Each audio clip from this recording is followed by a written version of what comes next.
พอดียังเห็นตะเว้นหน่อยนึงไปตะเว้นขึ้นมาตะเว้นตกโอเค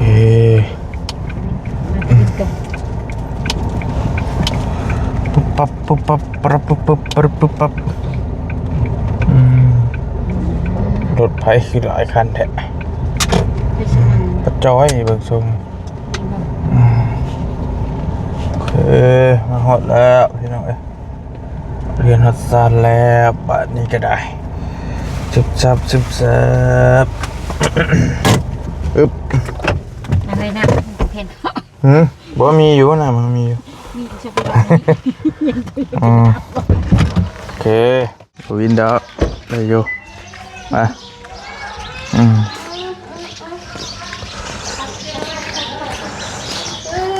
สวัสดีนึกว่าผู้สาวทั้งใดเฉยๆมาเฮียงโตกระเปียกบ่สวัสดีอ๋อเอาบ่กินสงกรานต์บ่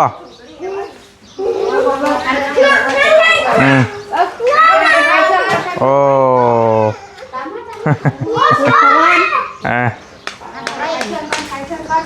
300,000ลงไรบ้านี่เอากำลังเซลอยู่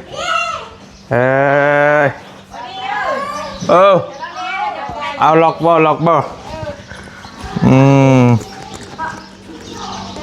อเคเปิดแน่ใช่อยู่ใช่ยังมองได้เจ้าหาบ่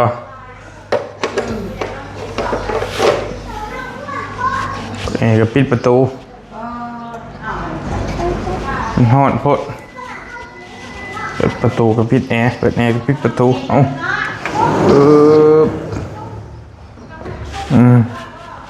แกออกเสือกันเลย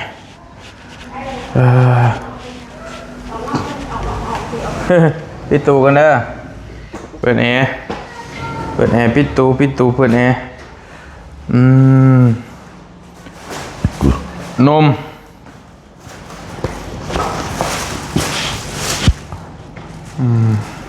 กินเบิดปองนึงเลยติจักปองกินมือนึงเลยมือละปอง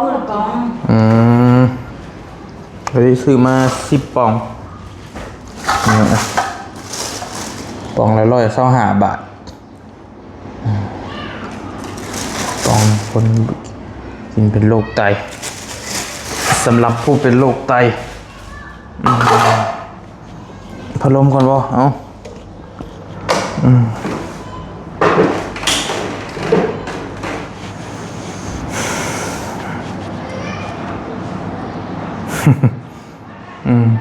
ธรรมดาอยู่ที่บริเมืองจีพอไปพอมาอยู่ด้วยแล้วก็พัดลมทาง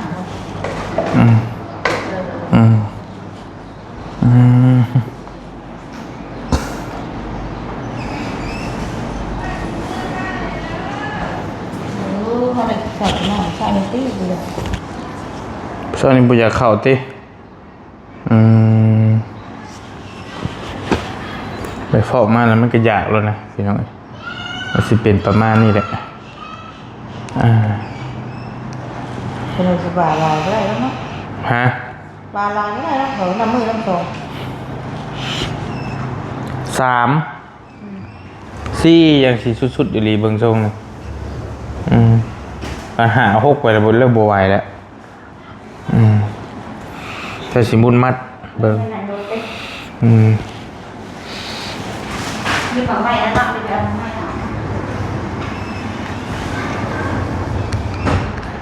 ฟอกมือบามือผัดไข่ติ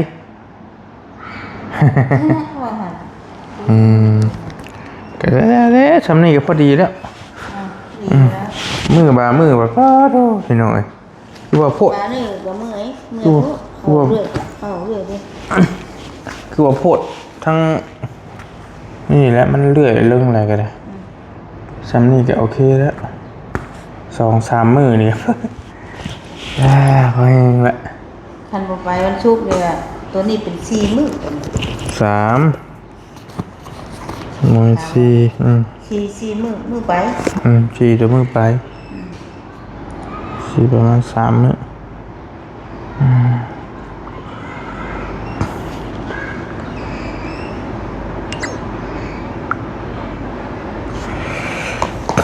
ธรรมดาโอเคอยู่พี่น้องเอ้ยเมื่อยนั่งรถแน่และเล็กน้อยไปลบมาก็ทางเบิ่งมือมันสุกบาทอีก2 มื้อนะอยู่อีก2 มื้อเดี๋ยวจังว่ากันอีกแค่นึง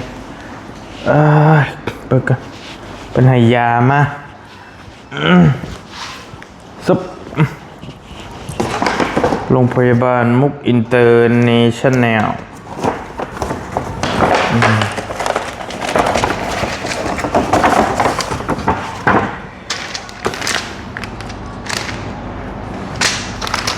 3 ถุงอย่าบำรุงเลือดอย่าคลายเครียดช่วยให้นอนหลับลงเลือดอย่าลดความดันประมาณนี้แหละเป็นให้ตัวอย่าลดความดันอย่าบำรุงเลือด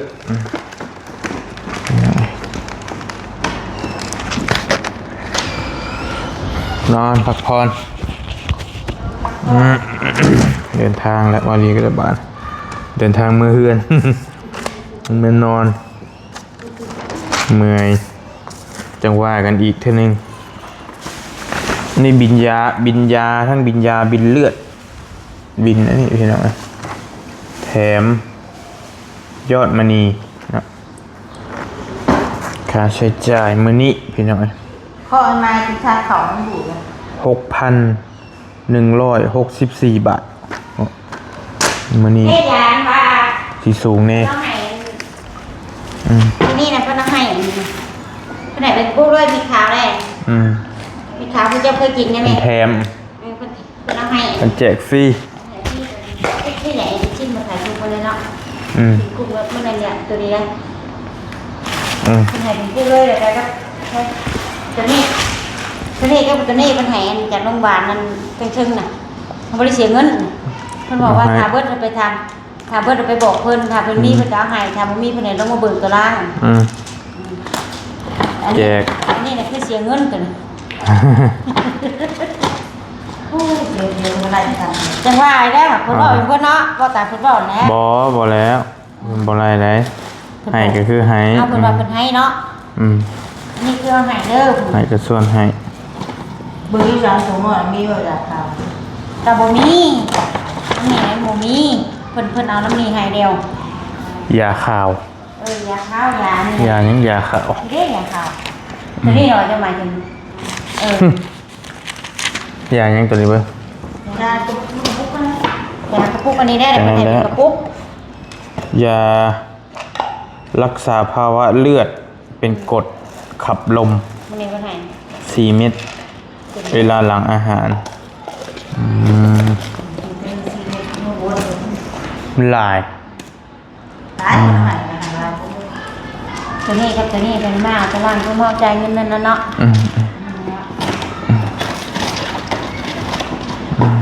ตัวนี้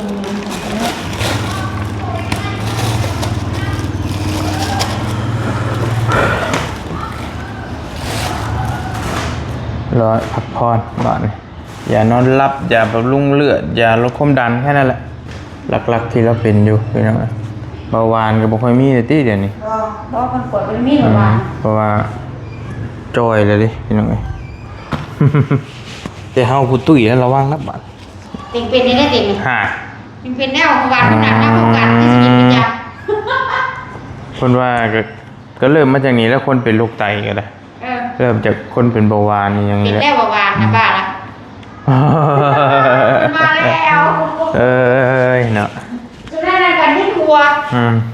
มันเกี่ยวข่าวในวิ่งหัวก็จะเป็นนั่นวิ่งหัวเห็นพุ่งไปกดประมาณ300อยู่คนละยาบาลกินแต่กินยาบาลกูเบื่อได้เลยนี่ก็ชอบตัวเล่นไปแล้วไงแต่ลายอยู่ก็ได้ไก่แป๋วมือไปเมื่ออันนั้นได้หมูย่างอันนั้นได้ เจ้ามากินแล้วแหละเอามา ไก่เบิ่งอะไร กินอยู่นานแล้ว ไก่เบิ่งว่าคุณอ่ะยังยังไงวะ อืม หาพ่อยชี้มา เออ เพื่อนเพื่อนเลยเพื่อนเลยเดี๋ยว วัดความดันก่อนบ้านนี้กำลังติดพอปากได้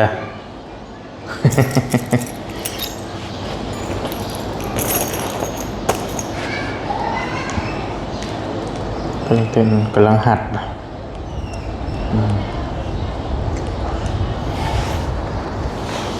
ความดันก่อนพี่น้องจำนวนสิออกมือไปเลยจะบนหน้าลายดอกเพราะว่า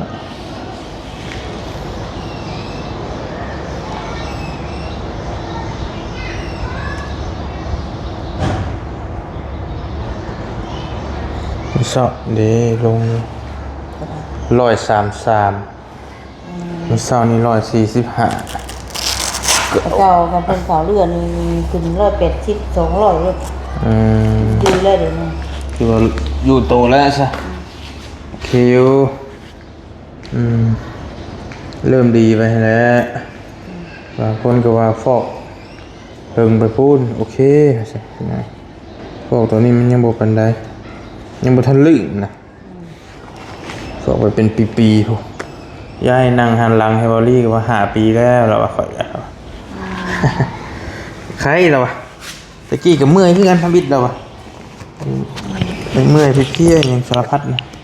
แต่ว่าหึงไปแล้วมันโอเคใครอยู่ในยินหลายคนบอกพี่น้องเพราะว่ามีคนที่เพิ่นผ่านมาก่อนนะเขาก็ยังว่าบ่ตกใจปานใดลำพังเขาเองเขาบ่เคยอยู่เขาก็ตกใจนี่นะเป็นหันเป็นนี่ก็ได้มีเมื่อยเพลียบางมื้อก็ดีบางมื้อก็เมื่อยเดี๋ยวเตะไปลบมาจนห่างกายมันสมดุลพอแล้วยังโอเคไปพักผ่อนซะนอนแล้วเมื่อก่อนบัดเฮ้ยโอ้อยากเปิดบอกนะตื่นเลยยังเบื่อเลยเบื่อใช่คุมมา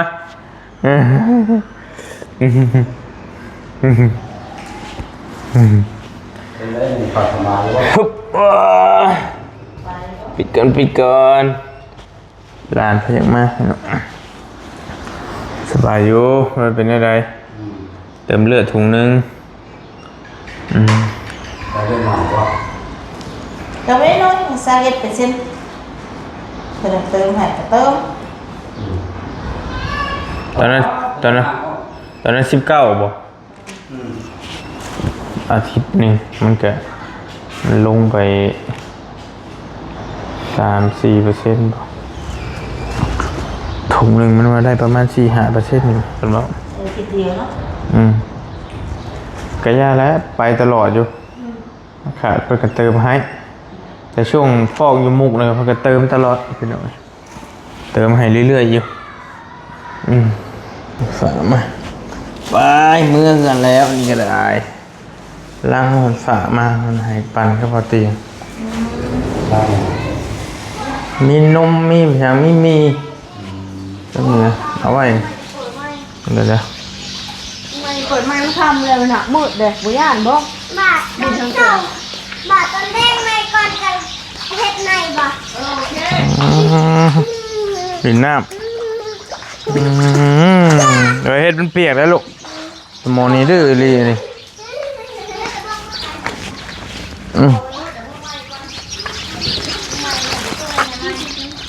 นั่นนะอันน่ะของพระอาจารย์เพิ่นฝากมาเป็นไงนี่กันเด้อแต่เบาๆนี่จะไม่มีขึ้นไปแล้วกันไปขึ้นนี่อันนี้ก็มีแกะเบิ่งกับเวตา จะได้ อันนี้นมยกมึงดูตัวหนักๆค่ะนี่นมมันลองยกมึงดูตัวหนักก็ดีนะ เดี๋ยวธรรมดา หนักบ่ตัวนี้น่าจะเป็นนมโอเคเอาตัวนี้ลงก็ได้โอเค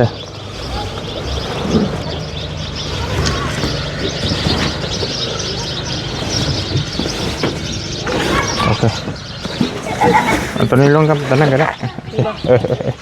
ไป3 อันนั่นแหละไปคนละ3 กล่อง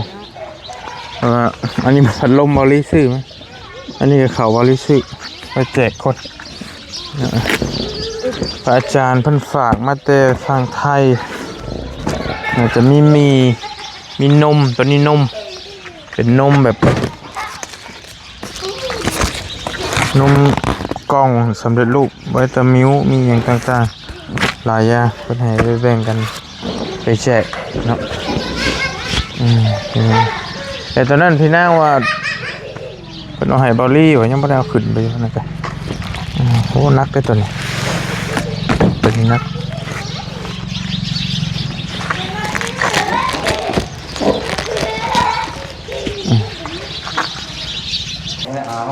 เจนไปป้ากันเด้อ ด้วยจ้ะ ทุกอย่าง กินยังน่ะ ลูกก็ ด้วยจ้ะ เน้ทั้งลุ่มนะมึงเน้ทั้งลุ่มนะ ใส่ดินไงมันเก็บอะไรนะ มะขามหิ่ง แก้ไว้ หิ่งสามก็ได้ มาแก้ให้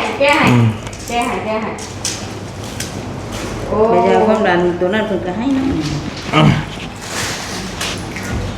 นี่คือความดันป่ะจะได้ความดันป่ะ ตัวพืชแดงนี่นะอันนี้พืชขาวย าลดความดัน เดี๋ยวยังเอา โปรดแจ้งแพทย์หากใช้ยาแล้วมีอาการบวม มึงจะบอกมึงเอา ยาลดความดันถ้ากินแล้วมันบวมมันอย่างไรให้บอกเพิ่นนะ ตัวนี้ก็ว่าความดันมันคือกับตัวนี้ตัวนี้ เพิ่นแจกให้น่ะ อืม เพิ่นเรียกให้แต่ก็กินแต่ตัวเดียวแล้ว ตัวนี้เป็นพืชแดงตัวนี้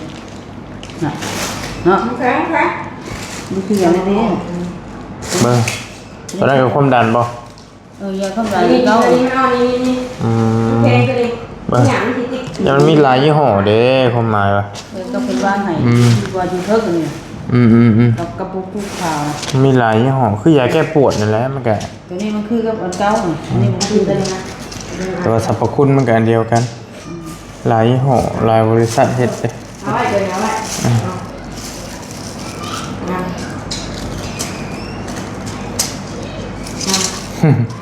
เหลือแต่ความดันยานอนหลับแล้วก็ยาบำรุงเลือด3 อย่าง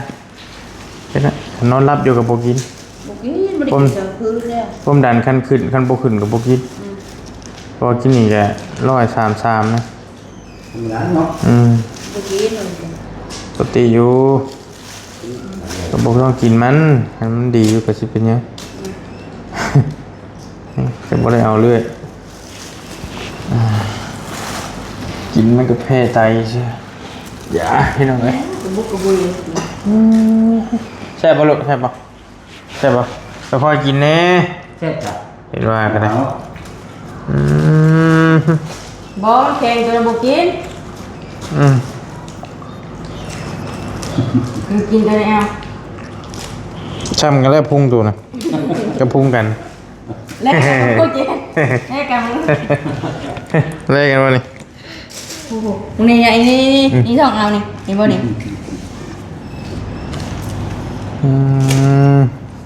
แล้วเริ่มขาวขึ้นไปเริ่มเกลี้ยงขึ้นนะ เหี่ยว คันนะคัน ดูครบเลยเดี๋ยวคันกี่เดือนบ่ ไปดินน้ำกับเอ้ยหายรู้สึกว่าเรากินกับพัน2 คนเจนยังไม่โฉเจนมาโฉอยู่ แม่ กินนมบ่เปิดมือจะควรนมตัวน่ะ ได้ตัวอยู่เดี๋ยวห่างในนึงว่าหันแพ็คคืนนึง2 แพ็ค คืน1 2 แพ็ค คืนได้วันนึงห่างแพ็ค หายแก้เนี่ย อืม กินได้มันเยี่ยมออกว่า อืม เจ็บปากแล้วหน่อย ถ้าเจ็บปากมาได้แบบหน่อยนึง จริงๆว่าเจ็บปาก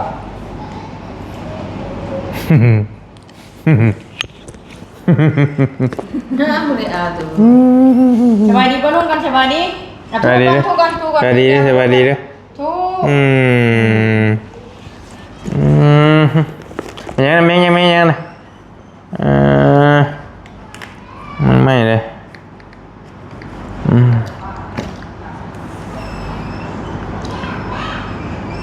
กินกินแซ่บเนาะ คุณจะทำกระจากกันคุณได้สีอย่าง เดี๋ยว กินแซ่บไว้หมอน โค้ง มาอย่างแน่นนะ นี่แน่นนี่ต้องให้คือ เนี่ยมาบุบเลยแต่ ตีกระโหลกจำกัน ต้องแก้ด่วนนี่เสียวแน่นี่นะ ช่างคือกระแตกค่อยนี่แล้วโค้ง เดี๋ยวมันพวยเลย โอ้ยแซ่บป่ะ ย่ำน้ำปังชิบลูกย่ำเดี๋ยวมันกระปัด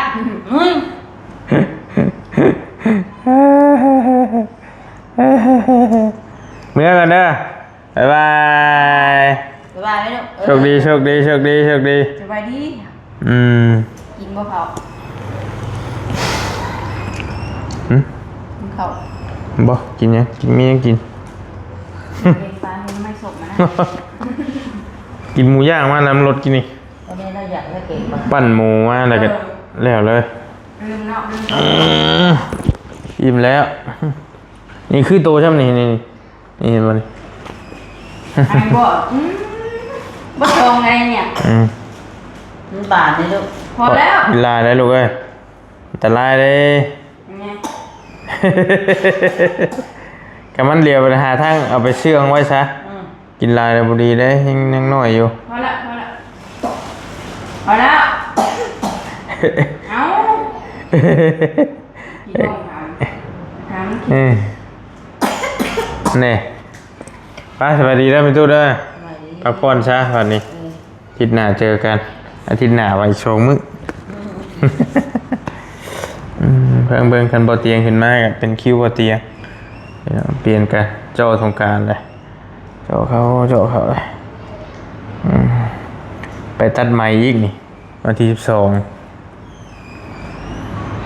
ที่10ไป11 12บ่2แม่น บาดตัวที่ โอเคบ๊ายบายบายลูกบ๊ายบายเมื่อก่อนบอลลี่ก็ได้บัตรนี่ค่ำมืดตื่นตาไปแต่เศร้าจนเศร้าถ่ายเครื่องในเด้อใช่ที่พูดว่ายังบ่ยาปะลูกเอ้ยยาไหมค่ำแล้วพากันยาไหม กำลังเป็น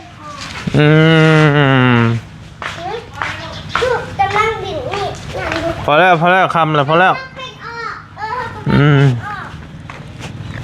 กไปโอเคอยู่ดีมีเฮงบริขอตัวเดินทางจบคลิปไปเพียงสำนีก่อนมาส่งตู้เมย์เพื่อนฮอดซานแล้วพี่น้องขอตัวเมื่อพักเมื่อพรก่อนตื่นแต่เช้าแล้วก็จังค่อยว่ากันเนาะก็เที่ยวไปเที่ยวมาอยู่นี่แหละพี่น้องก็บ่เป็นหยังแค่นั้นเห็นเมย์เพิ่นดีเฮาก็ไข่แล้วมีเฮงอยู่พี่น้องเนาะอยู่ดีมีเฮงสวัสดีร่ำรวยบ๊ายบายพี่น้อง